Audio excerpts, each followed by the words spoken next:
What if I told you that Battlefield 2042 broke Battlefield? Any of you probably already know this, whether you're a Battlefield player or whether you're just in the FPS genre. You have a pretty good idea that 2042, really the Battlefield franchise in general, is struggling. Well, we're going to discuss that today because not only do we not understand it, neither does EA.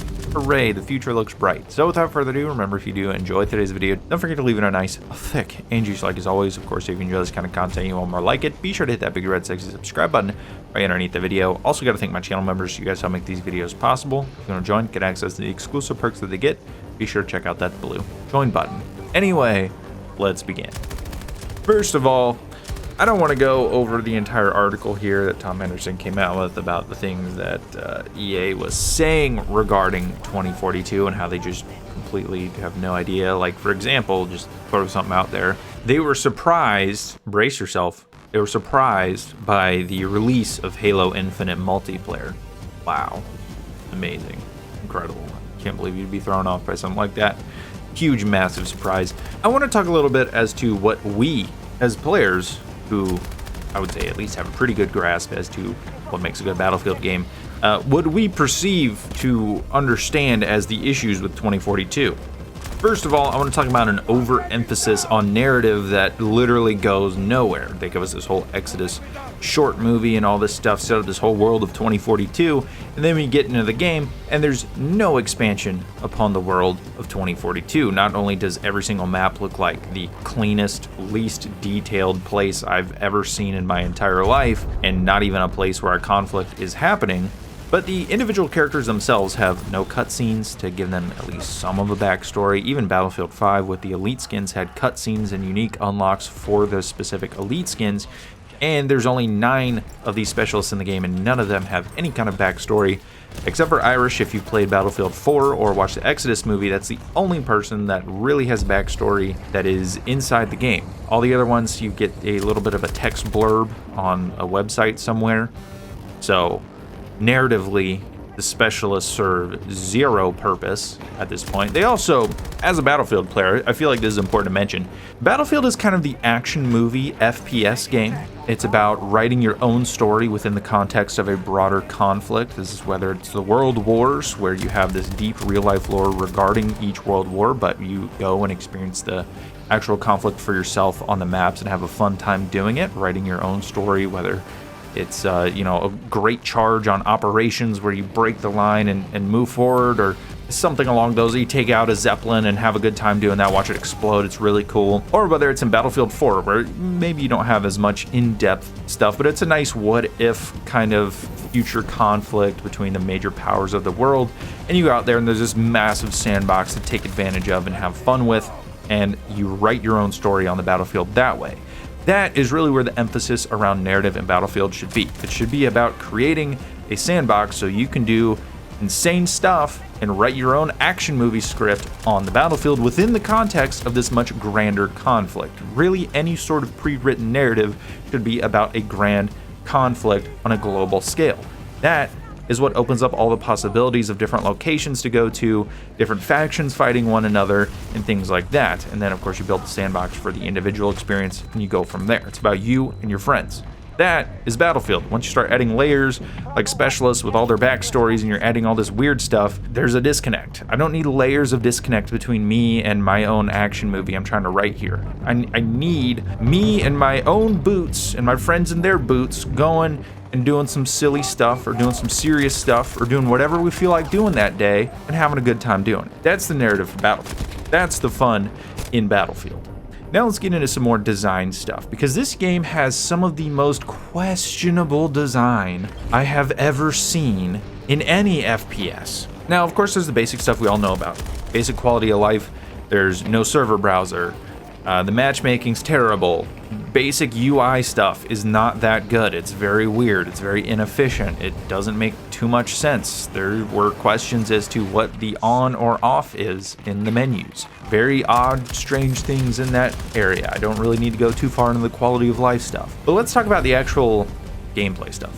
First of all, in terms of design, there's zero skill required to play this game. outside of your raw FPS skills. And even those are hindered as much as possible with things like armor or automated turrets that just spot you through walls and shoot at you, or specialists that have wall hacks. There's a lot of things that they do to try and limit a skilled player's ability to defeat a non-skilled player. They try to reduce the skill gap as much as possible. The problem is, because I would say there is some sweet spot to where you can balance it to where it appeals to a casual crowd, but isn't overly casual. The problem with that is you get a game that is so unbelievably shallow and so unbelievably based on luck. There's zero reason to invest any time into it. This is exactly the problem that games like Battlefield 1 and Battlefield 5 had as well, but they had other things that carried them to some capacity, more so one, to be able to experience those games for various reasons. This game has nothing. It is the shallowest, most casual experience I've ever seen in the franchise. And again, going back to things like specialists, auto turret, you gotta make that crap up because we gotta do specialists. These formerly either non-existent and don't belong in the franchise gadgets, or these formerly mundane gadgets like Dozier's Shield, which can block an M5 recoilless, I'm pretty sure. They have to be buffed up and made interesting so that you'll actually use these specialists, and so you'll buy skins for them because you get attached to one of them or another through the non-existent story that they gave to all one of them if you play Battlefield 4. That's just the infantry, and you can't even do anything with them because of the vehicles. Zero thought was put into them. None. All of them have some form of extremely high splash damage weapon and are extremely easy to use. And then in vehicles like tanks, you have the slow turrets, right? Everyone hated that in Battlefield 5. All the tank players that I know, that I either watch or just actually talk to on Twitter and stuff, hate slow turrets. Why? Because you cannot utilize your skill to the max. You're limited by how fast the turret swings around. So you can't push, whether you're a casual or a good player. It is very difficult to push. It is not viable because you just can't swing around and take any infantry player that is swarming and getting close to you. A tank is not supposed to be something that is at this far range, basically acting as mobile artillery necessarily. It's something that should be able to aid in an assault onto an objective. That's the purpose of a tank. It's supposed to be something that can help punch through a line. That's literally why tanks were invented. And sure, tank tactics have evolved over time. Now they're sort of like cavalry. What does cavalry do? They charge. They break lines. Instead, we have the bolt, which is, it has the health of a tank. It's as deadly as a tank, but it's stupidly fast. And it has an auto repair, so you don't have to get out to actually repair it and risk something.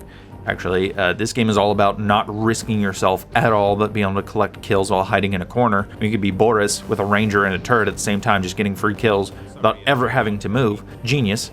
Just like the bolt mains. It's basically, they're like, oh, what if we took an attack chopper and put it on the ground? That's a bolt. Why? Why does it exist? That is the most irritating thing ever put into a game. It's terrible. It's right up there with the Ilya Muromets. It's just baffling design choice after baffling design choice. And like I'd already touched on a little bit, they all have splash damage weapons, high splash damage weapons. Why transport vehicles need cannons? Like, why does the transport ship have a grenade launcher? Why does the hovercraft have a cannon and a grenade launcher? Why does the Jeep have a grenade launcher? Why does the Bolt have a cannon? Why? Where are the actual transports? Where are they? Why don't we have them? They aren't supposed to be the assault vehicles. They're supposed to be the transport vehicles. And then tanks are supposed to act as a sort of assault vehicle. But we don't have that. We have Bolt Field 2042, Hover Field 2042. It's not fun. There's no reason to invest. Every time I hop into Battlefield 4, I learn a new way to play the game. I learn a new thing I want to invest in to get better at the game. Every time I hop into this game, I'm just at the mercy of whatever decides to randomly kill me from a dark corner, or is hovering at the flight ceiling using a cannon, or is sitting with its back turned so you can't snipe them out of the cockpit using a cannon. That's what I'm at the mercy of. Oh, and then things like armor for the infantry. armor. Gotta nerf those flanks. God forbid you're a good player who knows the maps and swings around and should be rewarded with a good flank. That would make you want to keep playing the game. No, no, no. Everyone's gonna have armor on, so that's gonna nerf your ability to flank, because as soon as you kill one guy with armor on, it takes just long enough for the guy next to him to notice, turn around, and you just don't have time to be able to switch off of him and then have to shoot the other guy. And potentially you may have to reload, so you may not have enough ammo because of the armor to actually shoot the other guy. So you're literally just punished for flanking. So then what do you do? Because then what's the point of using McKay and Sundance to get behind people? You can't really do it unless you're silently meleeing them, but that's not always possible. So it's not something that stops any kind of flank from happening, but it definitely tries to nerf your ability to flank. And it really reduces the skill gap, because you could have two evenly skilled players and if they come up on one another and one has armor on and one doesn't, then the one with armor on wins purely because he has armor on. It has nothing to do with skill.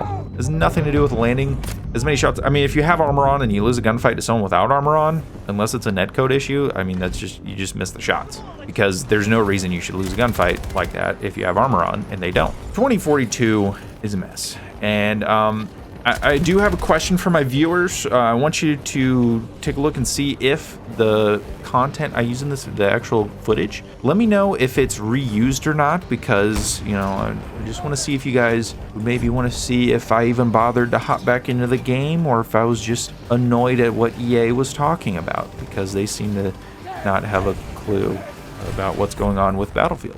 And that's fine. Again, you know, it is difficult. No other studio has been able to replicate the Battlefield formula, but that's why you shouldn't chase off your veteran, very intelligent developers who were really good at piecing together these kinds of games. Don't run them off. Churn happens, yeah, sure, but don't run them off so fast that there's no vets around to actually help bring along the new developers and show them why Battlefield is as great as it is. You maybe shouldn't do that. Nepotism isn't good either. I just want a good game. I just want a good game. I don't know. I don't know if I'm going to be covering it too much longer. I mean, I want to cover Battlefield, but it really doesn't want me to. So I don't know. The other FPS games out there right now are terrible. I don't feel like playing sweaty Call of Duty.